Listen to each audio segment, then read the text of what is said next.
Welcome to NCERT special classes with me. पिछले videos में हमने पॉलिटी के कुछ इंपॉर्टेंट क्वेश्चंस की प्रैक्टिस की थी। इसी सीरीज को आगे बढ़ाते हुए आज हम पंचायती राज टॉपिक से संबंधित कुछ इंपॉर्टेंट क्वेश्चंस की प्रैक्टिस करेंगे। चलिए देखते हैं पहला क्वेश्चन क्या है। पहला क्वेश्चन है पंचायती राज से संबंधित। पहला क्वेश्चन है विकेंद्रीकरण की आवश्यकता के संदर्भ में निम्न कथनों पर विचार करें। हमें चुनना है उपयुक्त में से कौन सा कथन सत्य है।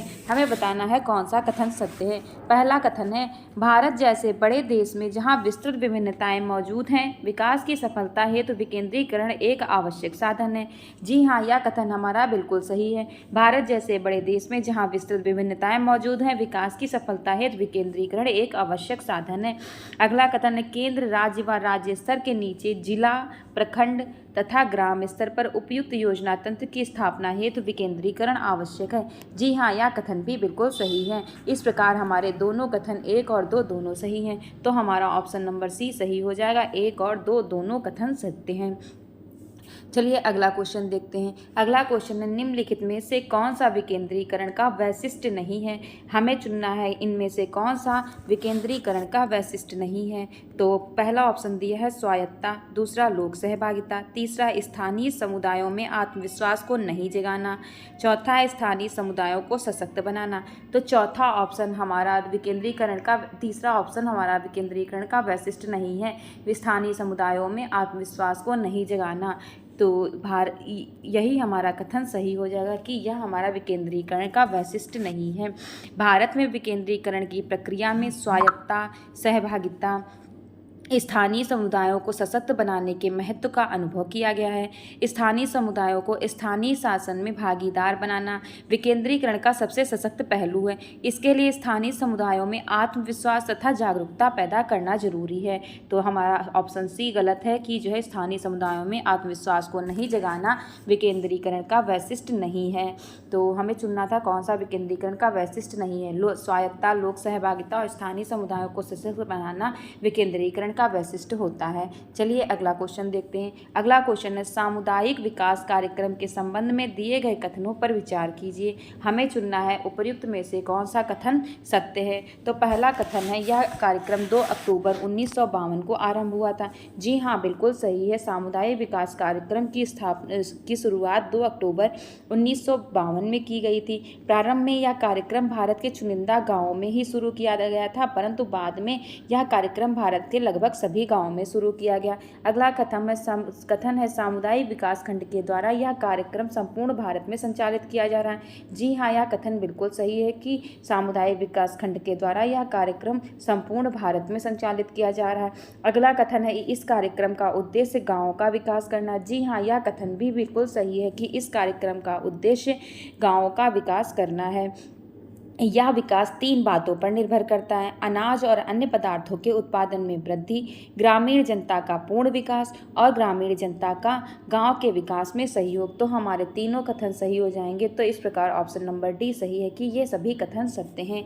तो हमारा ऑप्शन नंबर डी बिल्कुल सही है। वर्तमान में भारत में लगभग 5000 से अधिक सामुदायिक विकास खंड हैं। अगर पूछा जाए वर्तमान में लगभग कितने सामुदायिक विकास खंड हैं भारत में, तो लगभग 5000 सामुदायिक विकास भारत में हैं। चलिए अगला क्वेश्चन देखते हैं। अगला क्वेश्चन क्या है। अगला क्वेश्चन है खंड विकास पदाधिकारी ब्लॉक स्तर पर कार्यरत समिति की सहायता करता है। जी हाँ, बिल्कुल सही है। खंड विकास पदाधिकारी ब्लॉक स्तर पर कार्यरत समिति की सहायता करता है। अगला कथन है बीडीओ की सहायता हेतु कई विस्तार अधिकारी होते हैं। जी हाँ, बिल्कुल सही है। बीडीओ की सहायता के लिए कई विस्तार अधिकारी होते हैं। ये अधिकारी कृषि, सहकारिता, पशुपालन, शिक्षा आदि के विशेषज्ञ होते हैं। अगला कथन है गाँव के विकास कार्यों में ग्राम सेवक सबसे महत्वपूर्ण पद पर होता है। जी हाँ, बिल्कुल सही है। गांव के विकास कार्यों में ग्राम सेवक सबसे महत्वपूर्ण पद पर होता है। खेती किस प्रकार की जाए, पशुओं की प्राथमिक चिकित्सा किस प्रकार की जाए, गांव के लोग स्वस्थ जीवन किस प्रकार बिताएं, इत्यादि कार्य में गांव सेवक गांव के लोगों को सलाह देता है। इसलिए ग्राम सेवक सबसे महत्वपूर्ण पद पर होता है। तो हमारे तीनों कथन सही हैं। इस प्रकार से हमें चुनना था कौन सा कथन सत्य, तो ऑप्शन नंबर डी ये सभी कथन सत्य हैं। चलिए अगला क्वेश्चन देखते हैं। अगला क्वेश्चन है विकेंद्रीकरण प्रणाली की सिफारिश किस समिति ने की थी। सी राजगोपालाचारी, जे.बी. कृपलानी, बलवंत राय मेहता या अशोक मेहता। तो ऑप्शन नंबर सी बिल्कुल सही हो जाएगा। बलवंत राय मेहता मेहता ने विकेंद्रीकरण प्रणाली की सिफारिश की थी। वर्ष 1957 में भारत सरकार ने ग्राम स्तर पर विकास की समस्याओं का अध्ययन करने के लिए बलवंत राय मेहता समिति का गठन किया गया था। अगर पूछा जाए बलवंत राय मेहता समिति का गठन कब किया गया था, तो 1957 में गठन किया गया था। इसने विकेंद्रीकरण प्रणाली की सिफारिश की थी। चलिए अगला, और इसी की सिफारिश के आधार पर त्रिस्तरीय पंचायती राज व्यवस्था का गठन भी किया गया था।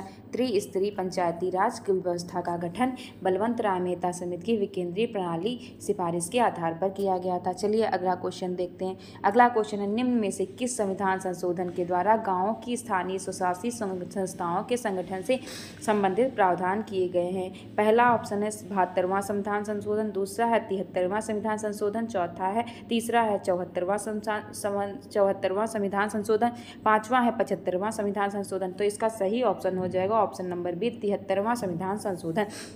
इस संशोधन ने भारत के संविधान में एक नया खंड भाग 9 सम्मिलित किया गया था, जिसके अंतर्गत आर्टिकल 243 से 243 ओ तक प्रावधान सम्मिलित किए गए। इस संशोधन के पश्चात संविधान की 11वीं अनुसूची जोड़ी गई। इस सूची में पंचायती राज के 29 विषय हैं। अगर कोई क्वेश्चन पूछे कि पंचायती राज में कितने विषय हैं, तो 29 विषय हैं।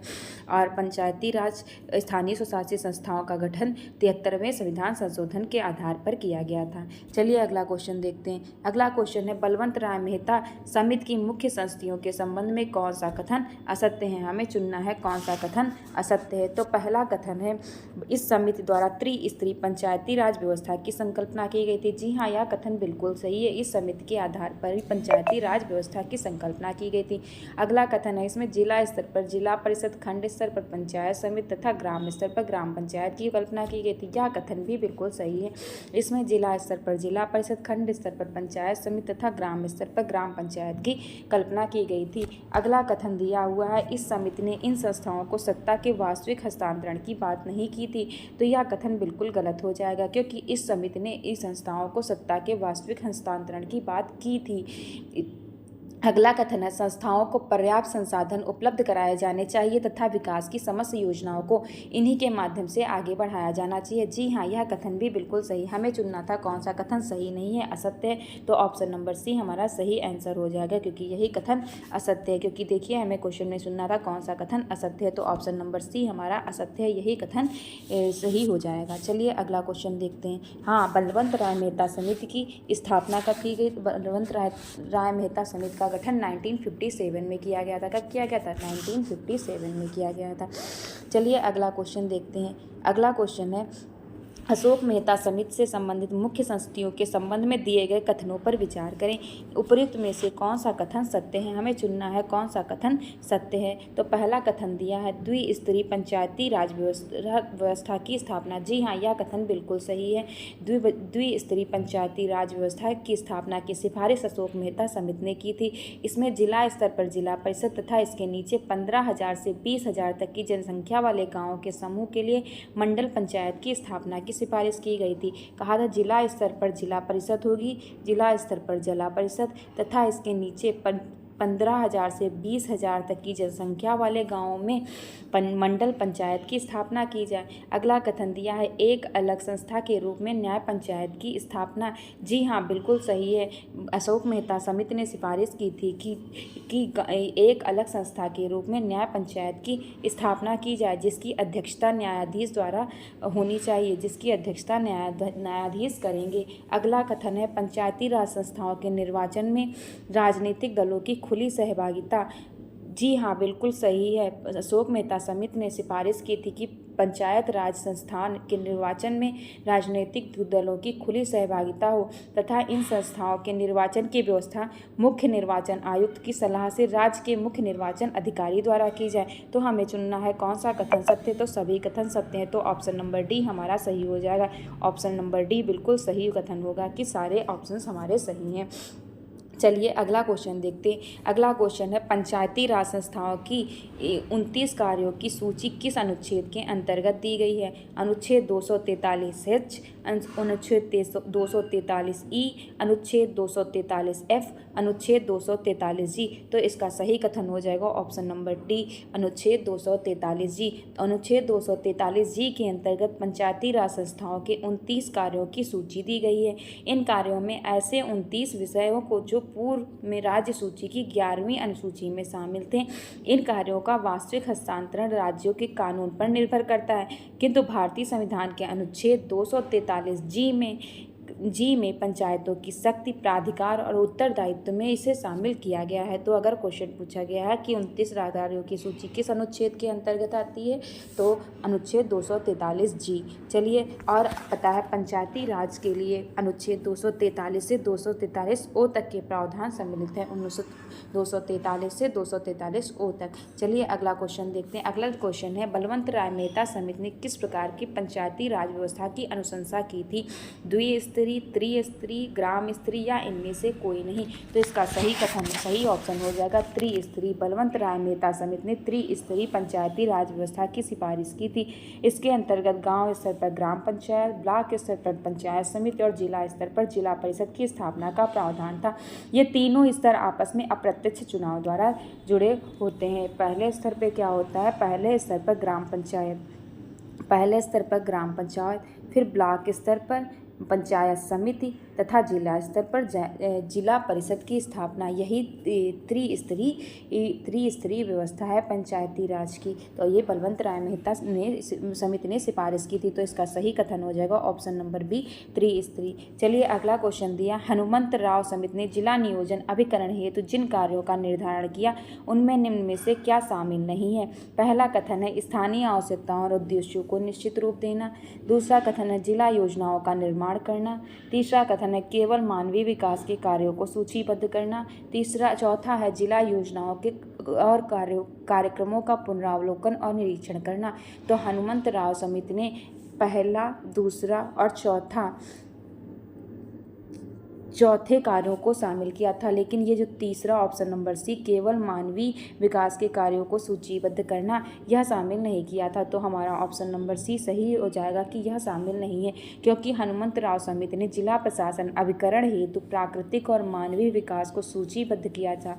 हनुमंत राव समिति की सिफारिशों के अनुसार तथा योजना आयोग की सहायता और प्रेरणा से जिला नियोजन अभिकरण बहुत से राज्यों में स्थापित किए गए हैं। तो ऑप्शन नंबर सी हमारा सही हो जाएगा कि क्या शामिल नहीं है? तो ऑप्शन नंबर सी शामिल नहीं है, यानी कि ऑप्शन नंबर सी शामिल नहीं है।